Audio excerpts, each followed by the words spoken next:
तो हेलो किवें कैसे हैं आप। तो आज हम बात करने जा रहे हैं फाइनेंस मैनेजमेंट मतलब पैसों के रिलेटेड। तो शुरू करते हैं। तो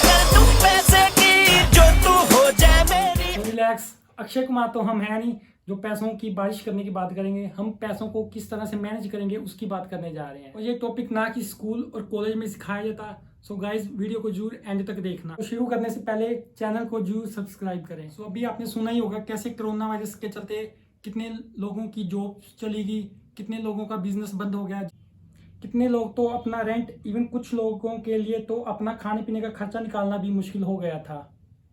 तो जॉब जाने से बुरा तो सबको ही लगता है, पर क्यों कुछ लोगों के लिए अपने घर का बेसिक और जरूरी खर्चा निकालना भी मुश्किल हो गया था कुछ महीने जॉब जाने से।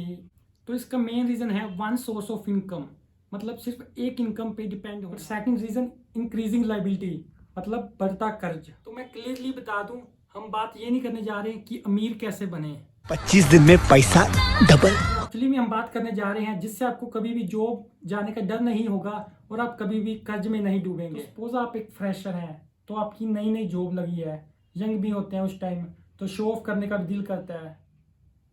तो लोग अक्सर इस एज में जॉब लगते ही पहले 10 से 15 लाख की कार लेते हैं लोन पे, जिसको 5 से 7 साल तक चुकाना होता है ईएमआई के थ्रू, जिसको कंपनियां आसान किस्तों में पैसा भरे कहकर एडवर्टाइज करती हैं। तो सपोज आपकी सैलरी 50,000 पर मंथ है एज ए फ्रेशर, और उसमें से 15,000 आप तो ईएमआई दे रहे हैं कार की, और बाकी का खर्चा जिसमें रेंट, फूड और लाइफ स्टाइल रिलेटेड एक्सपेंडिचर आ जाता है। तो नया नया तो अब आपको अच्छा लग रहा होगा कि लाइफ अच्छी चल रही है, और कुछ 3-4 सालों के बाद ही इन केस अगर आपकी जॉब चलेगी, और अगर जॉब ना भी गई, वैसे आप उस जॉब से परेशान हो गए, आपको जॉब अच्छी ना लगे, लेकिन अब मेन बात, जॉब ना पसंद होने के बावजूद भी अब आपको जॉब करनी ही पड़ेगी, क्योंकि आपको पता है अब हर महीने आपने 15,000 रुपये की ईएमआई भी देनी है, मतलब सीधा सीधा आप पे अब कर।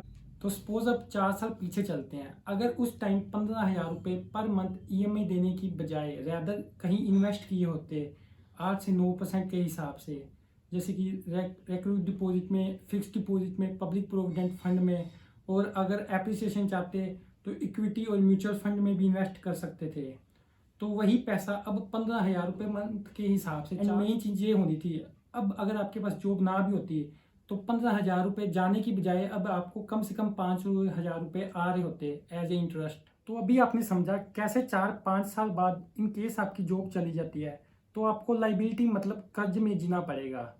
और अब हम मल्टीपल स्ट्रीम्स ऑफ इनकम को समझने जा रहे हैं, मतलब एक से ज़्यादा इनकम होने के फायदे, जैसे कि सैलरी के साथ साथ इंटरेस्ट या रेंटल इनकम होनी। तो अब उस कार वाली एग्जांपल को कंटिन्यू करते हैं। तो एक कार मैक्सिमम 10 साल तो आपको अच्छी लगती है, क्योंकि हर साल बाद तो उस कंपनी का नया मॉडल लॉन्च होता ही रहता है। तो वही कार की रीसेल वैल्यू 10 साल बाद ज़्यादा से ज़्यादा 2 लाख ही होगी, और जो आपने हर महीने 15,000 रुपये देकर ली थी कार, और अगर वही पैसे अगर इन्वेस्ट किए होते कहीं पे 8 से 9% के हिसाब से, तो वही पैसे 10 साल बाद कम से कम 24,80,000 रुपये होने थे कंपाउंड इंटरेस्ट की वजह से।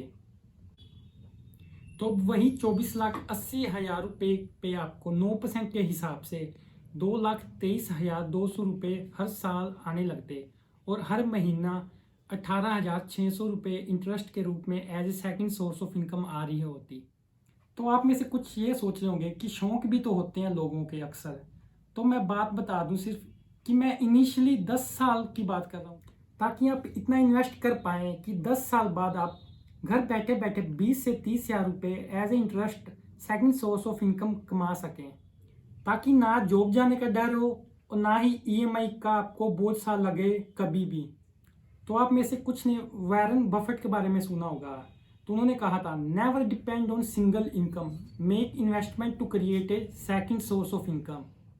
सो एट द एंड डिसीजन तो आपका ही है कि आपको पहले 10 सालों में ईएमआई भरनी है या उसको इन्वेस्ट करके 10 साल बाद बैठे बैठे पैसे कमाने हैं। सो अगर वीडियो अच्छी लगी हो तो गाइस लाइक और सब्सक्राइब जरूर करना।